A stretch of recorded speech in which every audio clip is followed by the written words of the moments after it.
A long time ago, in this very river, a world record fish was caught. It was such an impressive record that it still stands as one of the longest serving records to date.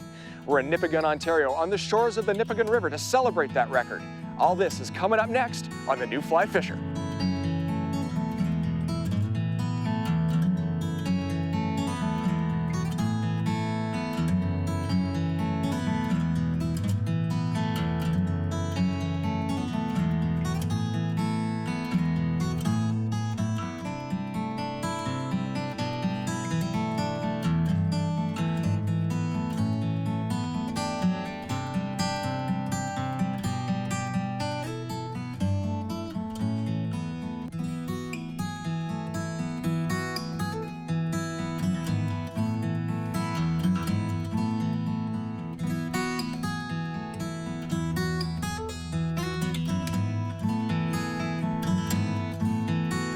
The New Fly Fisher has been made possible thanks to Ontario Sunset Country Tourism Association, GoFishingOntario.com,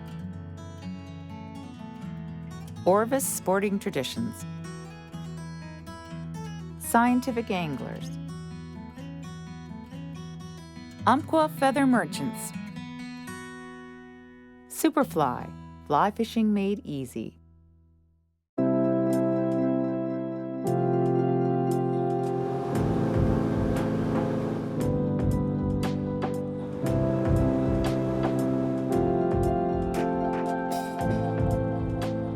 Just an hour east of Thunder Bay, Ontario, on the banks of the largest tributary of Lake Superior, is a town called Nipigon, and this little town is steeped in history.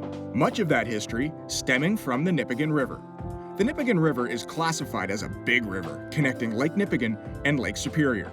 Its sheer volume of water is immense, stretching 48 kilometers long, and at its most wide, 200 meters across. In recent history, Nipigon was known as a mill town with the supply of wood products being the main industry. But after a 2007 fire which saw the mill burn to the ground, the main industry was shifted to, and today still, is tourism and fishing. Brook trout are a part of the identity of this little town. And for a long time, we just kind of took it for granted that you can still go out and realistically catch a trophy fish on a drive-to fishery where you can back your 18-foot boat in. There's not a lot of places that you can do that for brook trout. Good fish. It's highly unusual. And it's been a fishing mecca for 150 years. There's so much history here, right? But the river is very different today compared to what it was back in its glory at the turn of the century.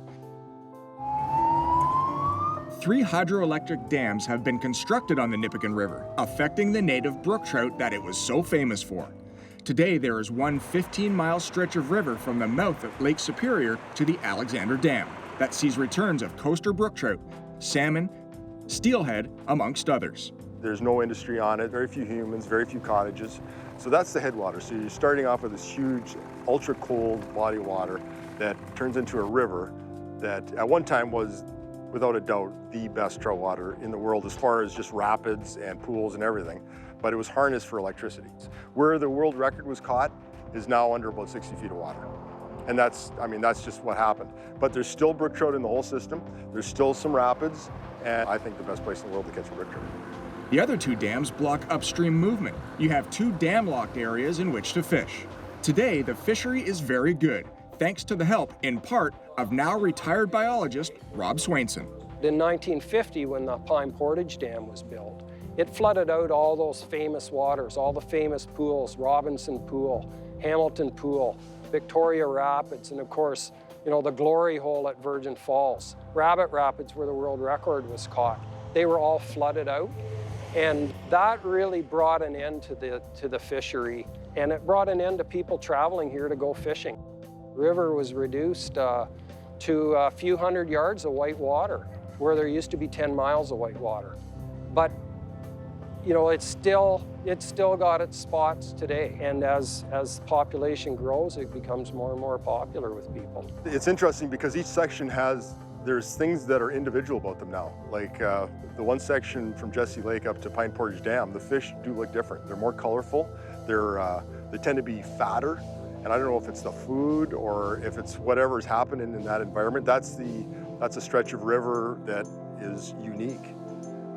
And then from the Alexander's Dam to Lake Superior, well, coaster brook trout can still come in there and spawn, which is what's been happening forever. So you can catch a coaster brook trout in the lower Nipigon River, but then you have other species mixed in, right? You have the Chinook salmon, you have steelhead, walleye, pike. You know, it's a real mixed fishery. And then you get up above Pine Portage Dam into Lake Nipigon, and then you're into a whole different thing. A very, very pristine fishery, almost no non-native species there. Nipigon's fishing history is as storied as the town itself. At the turn of the century, the fishing in the Nipigon River was literally world-class, and even brought royalty from overseas. Well, I find it amazing that people came from England 100 years ago on a steamship, and then would come up through the Great Lakes and then get on a train and go to Lake Nipigon, and then go down a river in a freighter canoe. Bugs that I don't think we can even comprehend now, without DEET, without bug mesh, and do it because they knew it was the best place in the world to catch a brook trout and to potentially, catch a world record. And the size class of the fish then were incredibly massive. They were looking for big fish. There's no question about that. Everybody is. But they didn't measure it by the individual fish. They measured it more as a weight caught per day.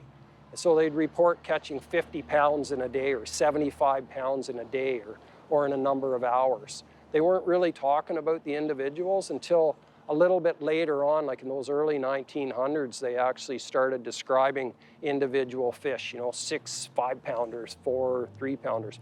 It was all weight, no lengths. It was one day back in 1915 that changed the way anglers measured their fish. Dr. J.W. Cook from Thunder Bay, Ontario, along with 3 friends, went on a guided trip up the Nipigon and rewrote the record books. They caught a fish that was so big, this world record still stands today, more than 100 years later. Here's the story. July 15th is when they started their trip up the Nipigon River. They paddled up from town here. They arrived at Rapid Rapids, they fished their way up, of course, and then at Rapid Rapids, they had set up camp, and on July 21st, 1915, that's when Dr. Cook landed the world record brook trout. He's a young man. The picture of him holding the fish is pretty awesome. He was a young angler, probably at his, at his keenest, and he looked like an angler. He wasn't wearing a 3-piece suit, right? Looked like he had suspenders on and just holding, but he knew he had a good one. It was 14.5 pounds, 31.5 inches long.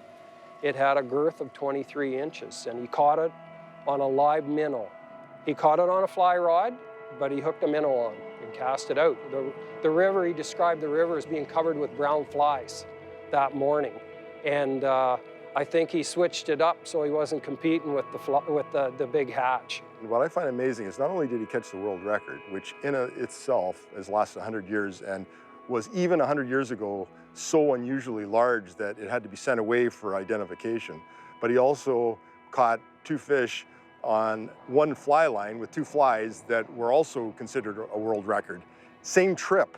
So I think he was a pretty good stick. That was my sense of things, that he knew his way around a fly rod, and and he's a legendary guy now.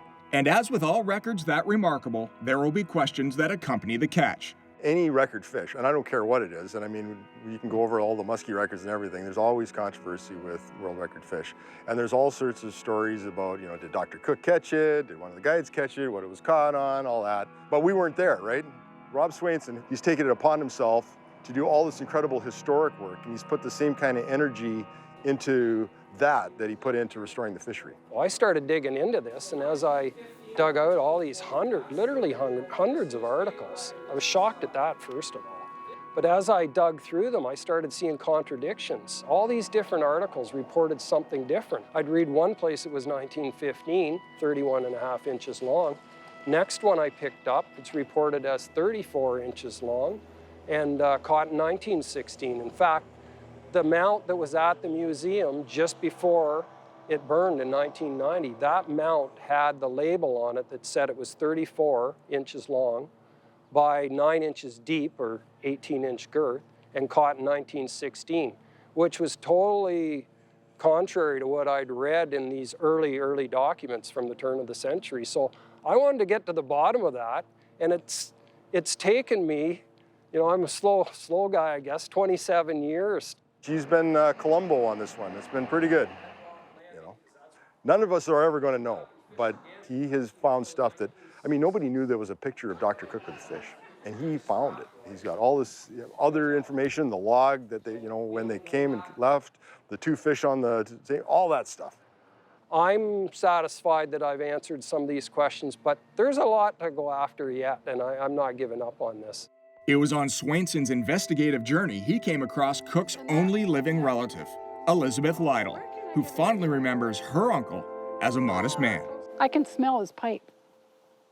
I can smell his pipe and I can hear his voice. And I always knew that he caught a big fish, but we never really talked about it. I knew the year and I knew the size because we had a photograph of the poster that they've made. It was small, but you know, it gave the details. What I remember really well was the rod. It was a bamboo rod, and I remember the vivid colors. In fact, I used to charge my friends a nickel to go and look at it in the woodshed. But he never talked about fishing, and I remember talking about it with my dad, and after he caught that fish, he never fished again. Elizabeth has made the journey to Nipigon for a couple of reasons: to reconnect with the world record brook trout and to be part of the inaugural Nipigon Brook Trout Festival. That's coming up on The New Fly Fisher.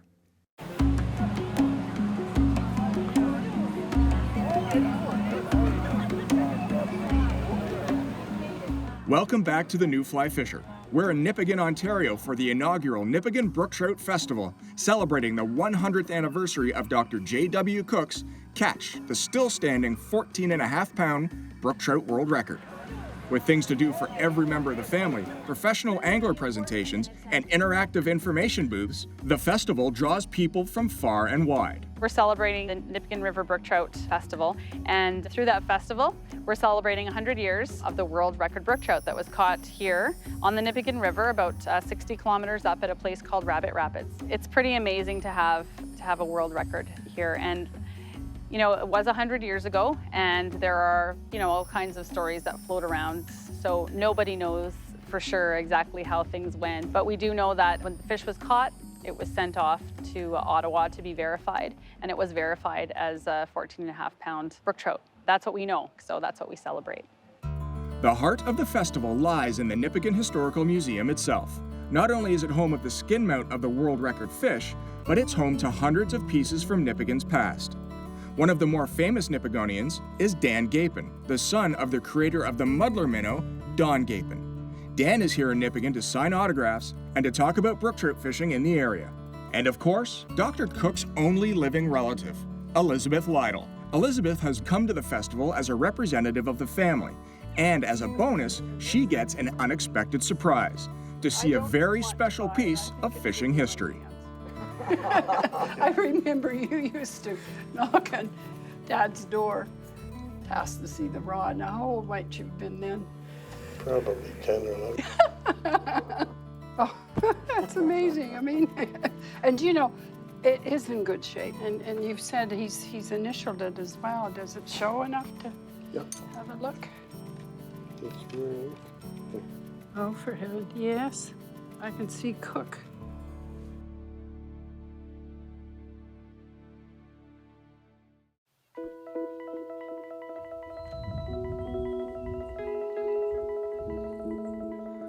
Welcome back to this truly historic episode of The New Fly Fisher, celebrating the 100th anniversary of the world record brook trout caught by Dr. J.W. Cook. You know, The New Fly Fisher has been to the Nipigon River many times, and we truly have caught some giants. Yes, sir. Right at that point. Same spot as last time, Randy. Same spot. Man, did this one ever hit hard? It was kaboom. You could feel it go right on the fly. Oh, man. This is just incredible. You have to come up and fish the Nipigon River. It's just unbelievable. You hear stories about it. The world record brook trout was caught here, and you can see why. A brook trout, when they reach a certain size, switch from invertebrates to actual minnow-type patterns, or they'll even cannibalize themselves. He is, for not being a very big fish. He's using the current to his best advantage, isn't he? Yeah. Yeah, here he comes.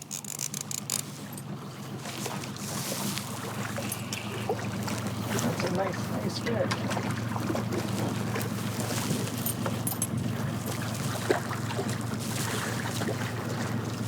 Excellent, excellent. Oh, actually, it's not, it's a little fatty, isn't he? Dynamite. This is so exciting. Gonna make a measurement here. Correct measurement. Actually, no, it's a 19-inch fish. There's a trough, drops off. It's kind of like a hump, just about the natural lay of that hill in front of us, that point. And then it'll deepen over there, deepen here, and then it fades out back into that shoreline. So, oh, this is a decent fish, actually. Now I'm having a little bit of trouble now seeing him, and he's going to run. So I'll get him on this side of the boat now. yeah, we're okay. I just want to kind of get out of this boily current before we try to land them, and I'm going to swing around and circle them just to get them above the boat again. Okay. The biggest thing is when they get below the boat, the fly will tear out. Okay. You see fish in here that hardware anglers catch, and they force them and rip their mouths. There, we're good now. Now this guy's just coming up now. He's gone back down to the bottom again. That is a beautiful fish. Oh, this is actually quite a nice fish. Yeah. Now, would that be above average or average? That's a little above average. He's tagged. He's been tagged by somebody. Which is good. This goes down to the tag. Here, I'll help you out there. No, I'll hold it. Okay. There we go. Now we got him in there. That fish being 21 and a half, I weighed it the other day when I sampled it, and it's a rough 5.6 pounds. Now that to me is a record for myself. Biggest brook trout I've ever caught is 4 3/4 pounds. So I'm really excited about this. Yeah. This is just a wonderful area. Oh man, I love brook trout fishing. Just a point to make too. This is the third time this fish has been handled by anglers. So it's not catch and release definitely works. It was initially tagged by another angler. I captured it, I believe, last week on the 12th. And I have data written down on it, and then Bill captured it again today. So this is just absolutely the best. As far as I'm concerned, this is a must. A fish taken from here is a fish gone forever. So that's one thing you got to remember. There are other areas here where you can go and have a meal if you would like. If you want to take a fish, it must be over 22 inches, and it can only be one fish. So I think the rules are really paying off, and I'm all for them. Okay. We're gonna be very gentle with him. He's in good shape. The water's very cool.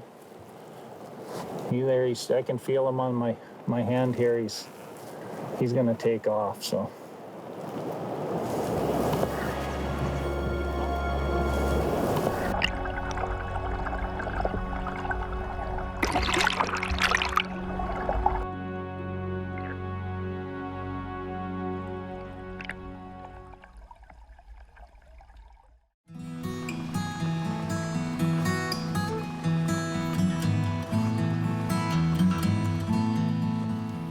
Guiding is a thriving business in the Nipigon area, with anglers fishing the Nipigon River itself as well as the coast of Lake Superior. I hook up with old friend Ray Rivard from Quebec Lodge in Nipigon, and we decide to hit the river to sample some of the brook trout fishing for ourselves. The fishing that Nipigon is famous for. Hey, Ray. Yeah. Can you tell me a bit about your business with Nipigon River Adventures? Started up Nipigon River Adventures about 7 years ago now, and we do a lot of different things. Fishing, photography, corporate retreats, B&B. I've fished the Nipigon River probably for 35 years, and the fishery's been getting stronger and stronger over the last few years, and that's the result of conservation efforts that have been made, not just by the fishermen, but even with the government and their regulations. It's not an easy place to fish, and I encourage people to get guides, even if it's not our place. Safety is first and foremost. We want people to have a good experience on the river and catch once-in-a-lifetime type of fish.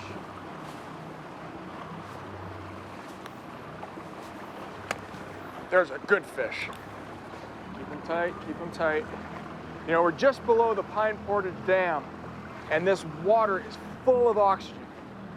The dam is absolutely hauling right now, and I think we're dialed in to a late Nipigon brook trout. Great way to start the day, Ray. Beautiful. Good stuff.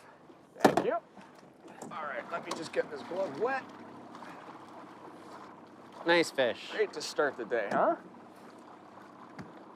Nice colors.